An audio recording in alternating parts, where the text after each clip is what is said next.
Hello, universe. What up? It's Brandy 619. So, I was thinking today, and this again. Now I'm about to recap on little baby Malia.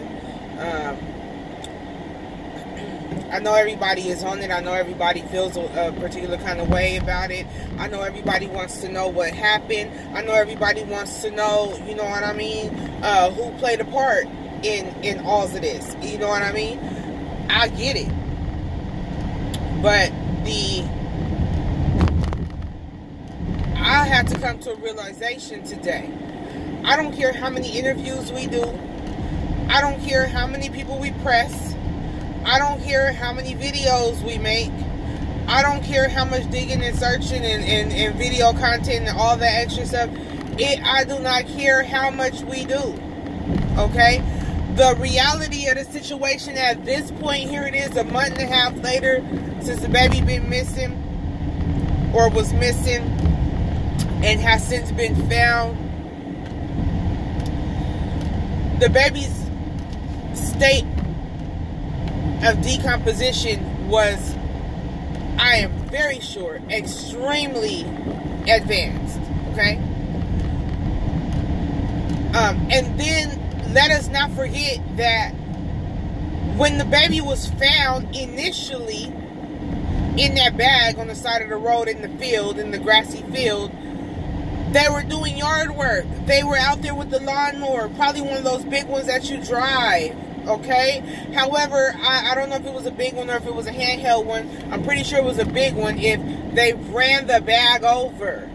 Okay? They ran the bag over with the remains of the baby still in the bag. So if the lawnmower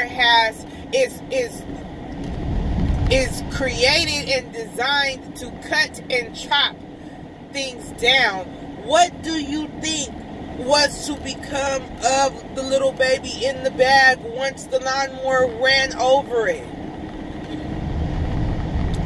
It had to have busted the bag. It had to have spewed body parts and body pieces and bones and fragments and all kinds of things. So how are we even going to figure out what the cause of death was?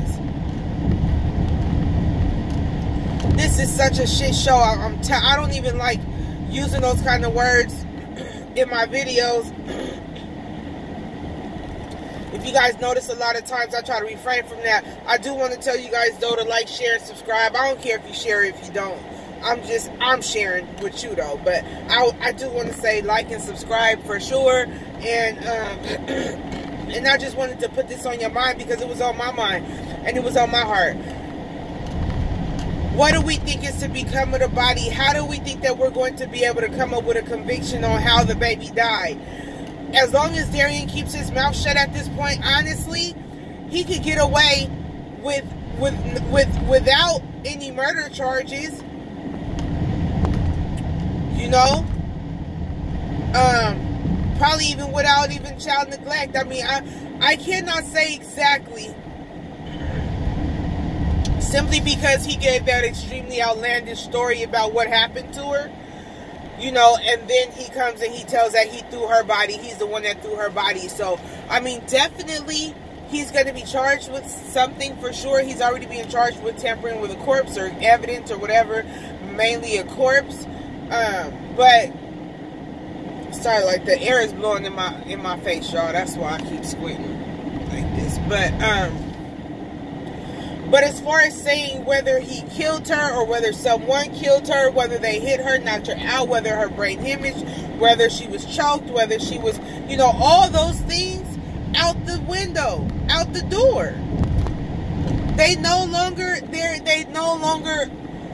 Those things don't exist. They're not going to be able to come up with how she died. Which in turn is going to give him less time because they won't be able to definitely say that he killed her or that Brittany killed her.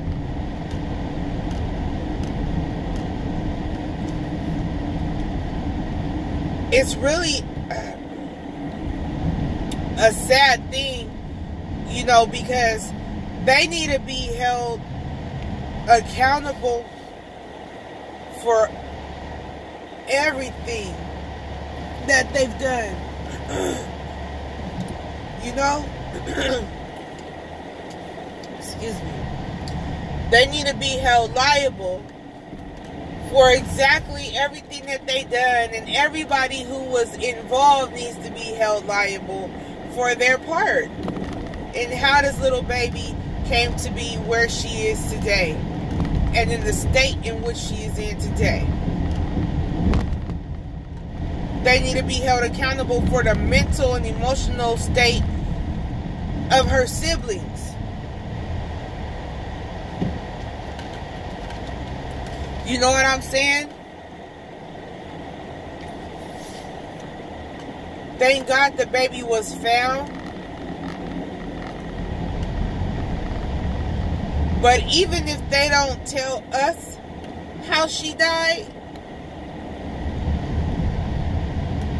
if they knew how she died and they were able to give them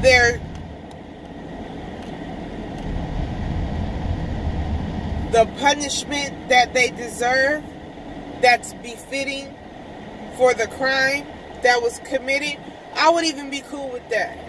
You know what I'm saying? But I don't think we ever gonna get that, y'all.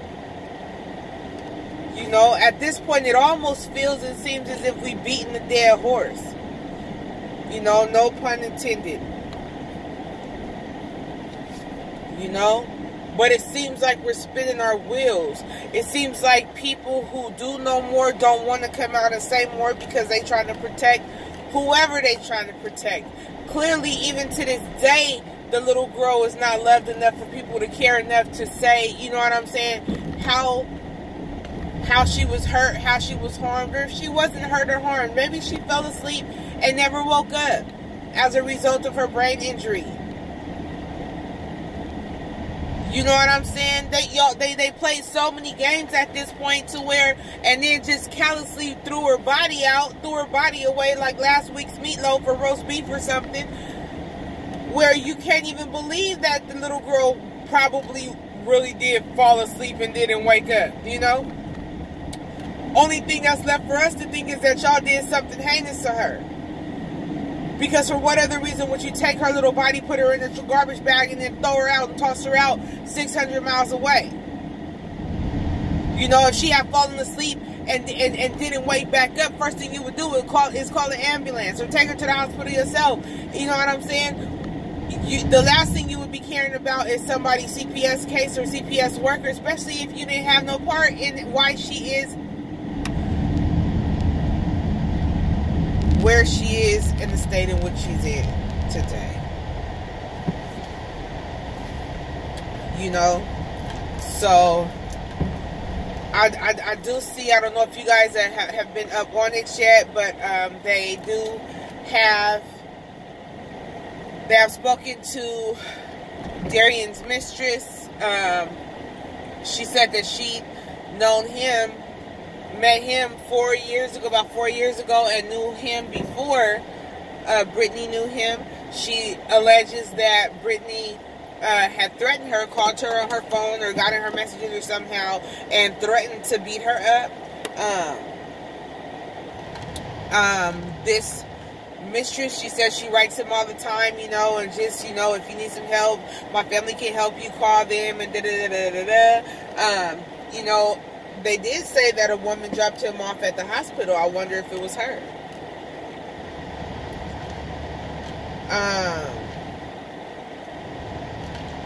This stuff just got more twists and turns to it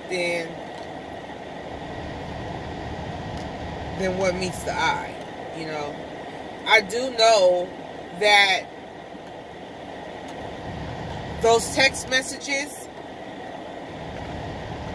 that have been leaked, I do know that, what I do know, and I saw this on Forensic Files, okay, just last week, when you delete messages, they don't necessarily delete. Only if you end up reusing that space, then it will be written over. But I did watch Leak Use channel last night, and She says she's in IT and that your messages go to a database, like a different server, you know, so that they can always pull those up. Now, I'm not sure if, you know, at that database, again, if you're allowed a particular amount of space or storage for your IEP or VPN or whatever number, you know what I'm saying? And then, you know, once you delete something, unless it's rewritten over, will it then, you know, not be able to be used anymore? You know, that text that you deleted would not be able to be recovered at that point. I'm not sure, but,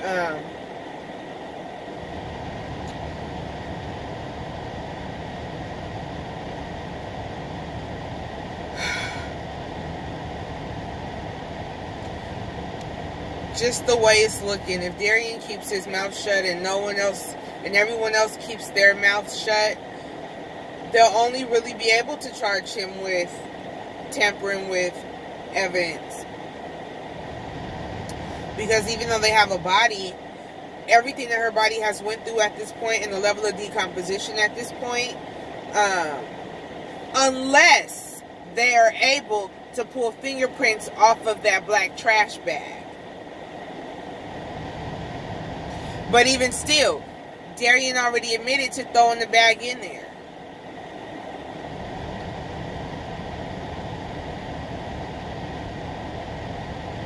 But if they were able to pull fingerprints off of that black trash bag and her mom's fingerprints are on there,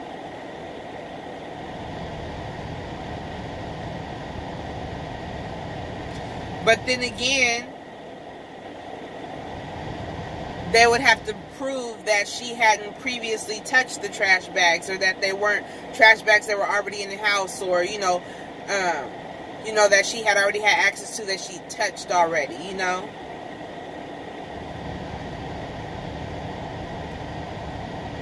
So, I don't know, man. Y'all, you know, tell me what y'all think, because this is just where I'm just not seeing them be able to have the kind of evidence, you know.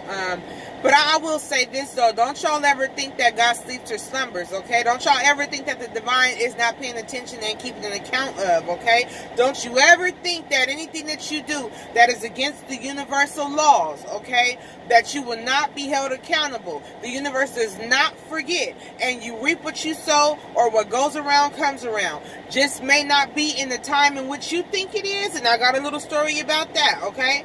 But it will always come back, and you will always have to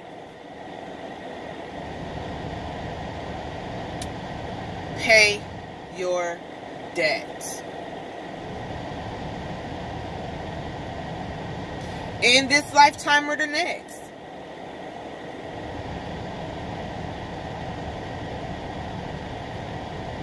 So don't you ever forget that.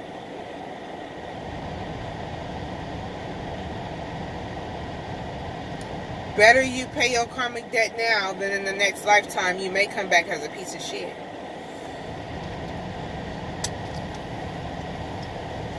I don't know. I just got in my feelings in that moment. But, yeah, y'all let me know what y'all think. You know what I'm saying? Because I'm just not seeing a very positive outcome in this case as far as a full conviction for the entire crime. I'm not sure, guys. Y'all let a sister know what you think.